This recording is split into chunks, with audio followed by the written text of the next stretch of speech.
Approaching round 4 of the Telstra Premiership, there was just one perfect record remaining. It belonged to the Bulldogs of Canterbury, and it was about to be sorely tested by a Melbourne outfit that was eager to atone for their inept offering against North Queensland 7 days prior.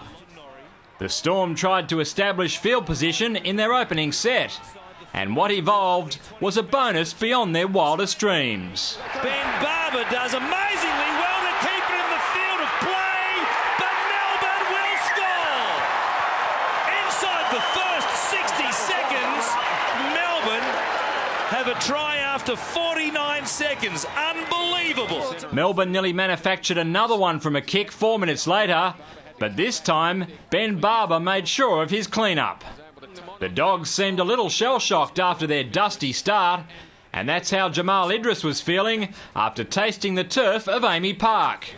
With the charismatic centre recovering, Melbourne's left-side defence assumed there was little threat, only to be exposed by an old Storm boy. Hodkinson kicking for Turner. Nobody at home for Melbourne, and the Bulldogs do hit back. Well, where was the Melbourne Storm players? The home side's left side attack went oh so close to making amends for that with some beautiful slick play.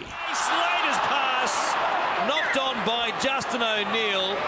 Had the pass been on his chest, he scores in the corner. The next healthy chance to go begging was for the Bulldogs, and it was at the discretion of video referee Chris Ward, who determined that Jake Foster had illegally interfered with Cooper Cronk.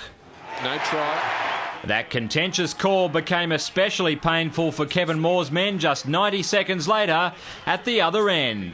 He's thinking about Billy Slater instead, who taps it back, and Kevin Proctor has Melbourne's second try. Adam Blair strengthened his reputation as one of the most skillful forwards in the NRL by laying on try number 3 for Melbourne. What a ball for Widdop, who goes for the line, gives it for Nielsen, and Melbourne are in again.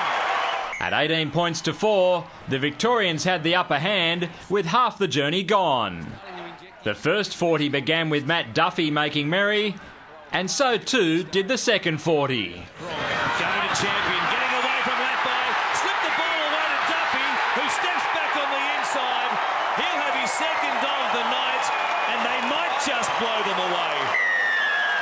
Billy Slater's display in this match was quite electrifying, and he brought the crowd to their feet every time he handled the Steeden. Billy's everywhere. He kicks for Duffy, who's looking for a hat-trick. It's there. Barber wins the race for the ball. Interchange forward Jesse Bromwich wanted a slice of the action as well. And I don't know that who can stop them when they're in this frame of mind. They score again. Canterbury's unblemished start to the season was in tatters by now, yet they remained intent on keeping things respectable with a couple of late 6-pointers, including one to their skipper and another one scored by Chris Keating after being engineered by promising youngster Tim Laffey. Comes to Slater, Keating back on the inside, gets away from Cooper Cronk, and the 5/8 will score for the Bulldogs. Those 2 late tries to the Doggies reduced the difference to 14 and actually cost Melbourne the competition lead on for and against.